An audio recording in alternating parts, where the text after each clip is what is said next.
गया था। तब विजय जाते जाते कहता है, सुनो, ताला लगा के सोना, अच्छे से खिड़की दरवाजे चेक कर लेना और मम्मी का बीपी भी चेक कर लेना। हाँ जी, कोई दिक्कत नहीं है।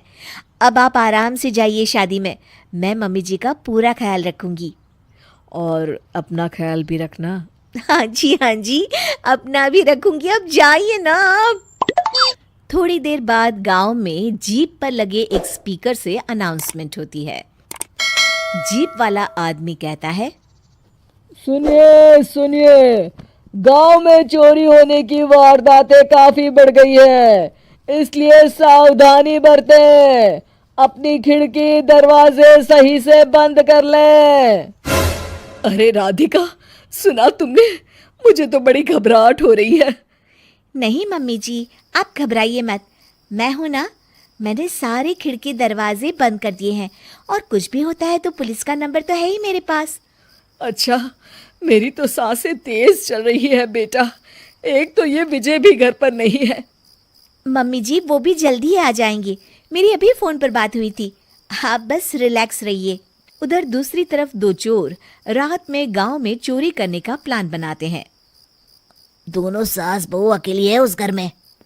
अच्छे से पता लगाया नो? हाँ, कोई और नहीं है घर पर।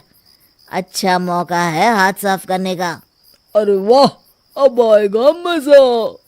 देर रात को जब सब कुछ सुनसान होता है, दोनों चोर गांव की तरफ निकल जाते हैं। अरे कौन सा घर है? वो कोने वाला, तुम बस मेरा पीछा करो। ठीक है। दोनों दबे पांव बचते बचाते राधिका के घर के बाहर तक पहुंच जाते हैं। ये सास बहू बड़ी चालाक है, कितना कस के सब बंद किया हुआ है, एक भी खिड़की नहीं खुल रही। चोर खिड़की खोल ही रहा होता है कि तभी बिजली जोर से कड़कती है और चोर डर जाता है। राधिका की सास भी चौंक कर उठ जाती है। राधिका! राधिका भी उठ जाती है। क्या हुआ माँ जी? घबराइए मत, मैं आपके पास ही हूँ। तुमने कुछ आवाजें सुनी? माँ जी, बस बिजली कड़की है, आप बेवजह परेशान हो रही हैं। मैं आपके लिए पानी लेकर आती हूँ। ठीक है बेटा। राधिका जैसे ही पानी लेने के लिए उठती है, उसे खिड़की से चोर की परछाई दिखती है। ये देखते राधिका थोड़ा घबरा जाती है। वो अपनी सास को इशारा करती है। उसकी सास भी चोर को देखकर डर जाती है। शांत हो जाइए मम्मी जी। श्श। अरे मगर कैसे बेटा? हे भगवान, विजय को फोन लगा बेटा। माँ जी, इस वक्त अचानक वो पहुंच भी नहीं पाएंगे, मैं कुछ करती हूँ, आप बस शांत रहिए।